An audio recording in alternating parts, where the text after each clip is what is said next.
ہر بندے کا ایک مزاج ہوتا ہے نا.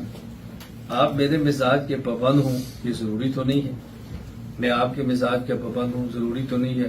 ہاں جب آپ کے اصلاح کا تعلق ہو پھر مزاج نہ بھی ملتا ہو تو کوشش کریں اپنا مزاج شیئر کا بنائیں، ورنہ اس کے بغیر کامل نفع نہیں ہوگا. تو ہمیں اپنی طبیعت یہ ہے کہ حکیم الامت حضرت تھانوی رحمۃ اللہ علیہ فرماتے تھے اگر مجمع چھوٹا ہو تو نفع تام ہوتا ہے اور مجمع بڑا ہو تو نفع عام ہوتا ہے. اللہ کیسا جملہ ہے. حکیم الامت حضرت تھانوی فرماتے اگر مجمع چھوٹا ہو تو نفع تام ہوتا ہے اور اگر مجمع بڑا ہو تو نفع عام ہوتا ہے. یعنی جب بندے زیادہ ہوں گے تو پھر فائدہ عمومی ہوگا، اور جب بندے تھوڑے ہوں گے تو پھر فائدہ ہوگا تھوڑا لیکن ہوگا مکمل. کیوں؟ اگر مثال ابھی ہم کمرے کے اندر بیٹھے ہیں تب کمرے میں جتنے بیٹھے ہیں بھی نظر ہے آپ کیا کر رہے ہو، آپ کیسے بیٹھے ہو، سیدھی ہو کر بیٹھو. چونکہ آپ کو مجھ سے عقیدت ہے تو آپ شوق سے میری ڈانٹ سنیں گے، پتہ ہے کتنا فائدہ ہوگا. تو جب بندہ ہی 2000 میں کیسے پوچھوں گا کیسے بیٹھے ہو، کیا کر رہے ہو، یہ تو موبائل پہ میسج دیکھ رہے ہو، بیان سن رہے ہو، میں کیسے کہوں گا. حضرت تھانوی کا فرماتے ہیں اگر مجمع چھوٹا ہو تو نفع تام ہوتا ہے اور مجمع زیادہ ہو تو نفع عام ہوتا ہے. ہمارے قابل کے ملفوظات بہت عجیب تھے، ہم نے اپنے قابل کو پڑھا نہیں ہے اس لیے اب اشکالات آتے ہیں تو جلدی پھسلنا شروع ہو جاتے ہیں. ہمارے قابل بہت عجیب تھے. ہمارے جب علماء آتے ہیں تخصص کرتے ہیں سال پورا واپس جاتے ہیں، ظاہر ہر شاگرد اپنے استاد سے کہتا ہے جی استاد جی کوئی دعا فرمائیں، کوئی مجھے ہدایات دیں. مجھے جب بھی کوئی تخصص کر کے واپس جانے والا عالم کہتا ہے نا ہدایات دیں، تو میں کہتا ہوں کہ ہدایات میں سے ایک ہدایت اور ایک میری دعا اور ایک میری خواہش یہ ہے کہ آپ کے ساتھ بندے بہت تھوڑے جڑیں، زیادہ نہ جڑیں. شروع میں آپ کے ساتھ بندے تھوڑے جڑیں، شروع میں تھوڑے جڑیں گے، آپ آہستہ آہستہ اوپر جائیں گے. تو یہ طرز نبوت ہے. شروع میں ایک بھی نہیں ہوتا، پھر ایک ہوتا ہے، پھر دو ہوتے ہیں، پھر مجمع بڑھتا چلا جاتا ہے. اور جن کے بیانات شروع میں مجمع بڑھ جاتا ہے تو وہ لوگ خراب ہو نہ ہو وہ خود خراب ضرور ہو جاتے ہیں. اللہ کہ اللہ تعالیٰ فضل فرمائے، اللہ اپنے کرم سے اصلاح فرمائے کسی کی. تو میں نے کہا میری خواہش ہے کہ بندے تھوڑے ہو.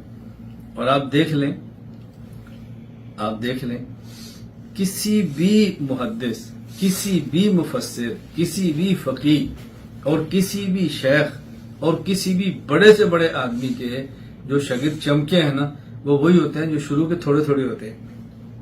جب شروع میں ایک دو پڑھنے والے ہوتے ہیں اس کا پتا ہوتا ہے ابھی اس کا نام کیا ہے، اس کے ابو کا نام کیا ہے، اس کا علاقہ کون سا ہے، اس کا گاؤں کون سا ہے. اور بس اوقات استاد اس کے گاؤں میں گئے بھی ہوتے ہیں چونکہ ہوتے ہی 2-3 ہیں. اور جب تعداد بڑھ جاتی ہے تو ایسا رش ہوتا ہے کہ پتہ بھی نہیں ہوتا ہے ہمارے مدرسے کا فاضل ہے بھی کہ نہیں ہے. شروع آپ خود رسول اکرم صلی اللہ علیہ وسلم کے صحابہ کرام دیکھ لیں، آپ کے سارے صحابہ ہمارے ایمان کا حصہ ہیں. آپ کے سارے چمکتے ستارے سب ایسے، لیکن ان میں ابو بکر اس وقت جب حضور اکیلے تھے تو اس وقت کے، عمر جب 2-4 تھے، عثمان جب 7-8 تھے، علی جب حضور اکیلے تھے. وہ جو شروع کے تھے نا ان کا ہر کسی کو نام آتا ہے. جب مجمع بہت بڑا ہے 1,24,000 ہے تو ان میں سے کتنے ایسے ہیں جن کا نام ہی تاریخ میں نہیں ہے، لیکن ہے تو وہ بھی صحابہ ہمارے ایمان کا حصہ. اللہ تعالیٰ نے فرمایا قد افلح من تزکا وذکر اسم ربہ فصلی. بس وہ شخص نجات پائے گا جو اپنی اصلاح کرے گا، اپنا تزکیہ کرے گا. اور یہ ہم یاد رکھ لیں جس بندے کو اپنی اصلاح، اپنا تزکیہ اور اپنے آپ کو ٹھیک کرنے کی فکر ہے وہ کڑوی دعا بھی کھائے گا، وہ کڑوی ڈانٹ بھی سنے گا، وہ مزاج کے خلاف بھی باتیں سنے گا، وہ کہیں نہیں جاتا. لیکن جس کو ہمارے یہاں کئی بار ساتھی تشریف لاتے ہیں تو میں آنے والوں کا اٹھ کر استقبال کرتا ہوں، بڑی عزت کے ساتھ ملتا ہوں. لیکن اس کے بعد میں سمجھاتا رہتا ہوں کہ جب آپ اتنا لمبا سفر کر کے آئیں تو اس پروٹوکول کی نیت سے نہ آیا کریں کہ مجھے اٹھ کے ملنا ہے. نہ ملے تو آپ کا مزاج خراب ہو جائے گا، طبیعت نہیں ہوگی، تربیت نہیں ہوگی. یہ نہیں کہ ہمیں اٹھ کے ملنا نہیں چاہیے لیکن اس ذہن کے ساتھ نہ آئیں. بسا اوقات ہم آتے اسی ذہن کے ساتھ ہیں، نہیں تشریف رکھے، اور بیٹھتے نہیں ہیں، کھڑے کہتے ہیں تشریف رکھے، نہیں اٹھ جائے، اٹھ کے ہمیں ملے.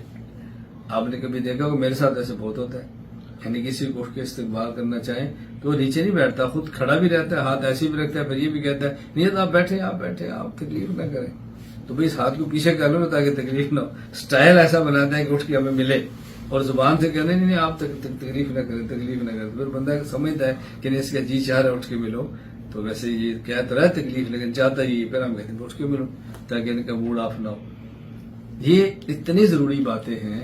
اب ظاہر ہے ابھی میں کتنی باتیں کر سکتا ہوں، زیادہ تو نہیں کر سکتا، لیکن جب مسلسل مائیت میں رہیں گے، مسلسل صحبت میں رہیں گے، مسلسل پاس رہیں گے، تو پھر انسان کی کیفیت بدلتی ہے، پھر انسان ٹھیک ہوتا ہے. اللہ تعالیٰ میری بھی اصلاح فرما دے، اللہ تعالیٰ آپ کی بھی اصلاح فرما دے، اللہ تعالیٰ آخرت کی فکر عطا فرمائے.